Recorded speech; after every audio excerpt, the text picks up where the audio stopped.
On My 11th Circle presents Cricbuzz Live. You're looking at a team that I've admired enormously over the years. You look at New Zealand and you think you're going to get X. It's amazing how often you get 1.5, 2x out of New Zealand. They always punch above their weight, and that's a quality of succeeding generations that have played cricket for New Zealand. You look down that side, you look what access they have to talent, to funds, to resources, and then you see they've made 6 semi-finals and a final in the World Cup. They just seem to raise their game. You never ever talk New Zealand out of a World Cup. But then why are they still only a middling side at this World Cup, in my opinion? Take a look at their home and away record after the World Cup of 2015.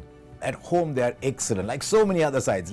Even look at the sides like Bangladesh. At home, excellent, 70% win record. Suddenly, you travel overseas, it comes down to 37%. You look at their record overseas against India, England, South Africa, Australia, they've only won 6 out of 21 away. So in recent times, you'd say maybe just a middling side, but there's lots of pluses around this New Zealand team. And the biggest plus, as far as I'm concerned, is that no country's conditions mirror New Zealand conditions as well as England's do. I mean, I know the grounds are a little bigger, but then anything, even your drawing room would be bigger than some of the New Zealand grounds. I'm just being a bit rude. But when you looked at test match conditions, seaming around, England tended to approximate those. But these days, flat batting conditions in one-day international cricket, New Zealand and England not too different.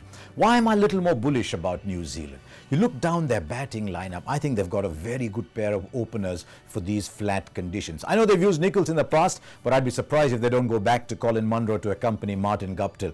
Guptill is rated very high around the world. In Asia, we don't rate him as high because his record in these conditions isn't good, but he's a fantastic destroyer. He plays long innings once he's set and then sets it up for the core of New Zealand's batting, which is 3 and 4. Williamson's a fantastic player, and his growth from a proper red ball player to an outstanding white ball player has been amazing.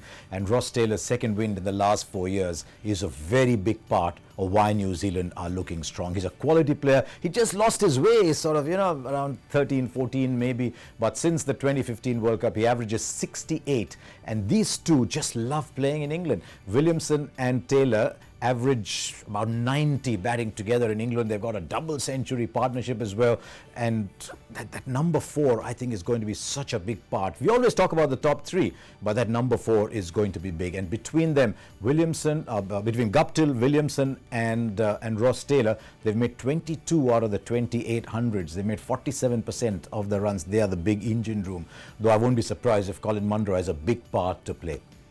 Then you go down the batting order. I really rate Tom Latham. I think he's a wonderful touch player, a keeper who bats at 5. He really contributes to the side. And Jimmy Neesham is a powerful batsman. So if your top order has given you the runs, then he can finish really well.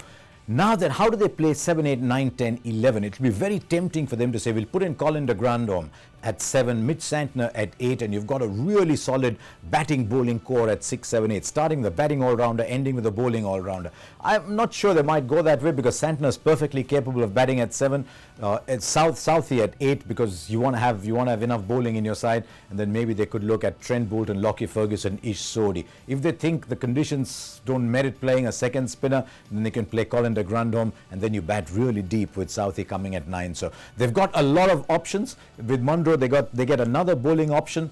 My question is whether they'll have enough core bowling options. That's depends on how they stack their side.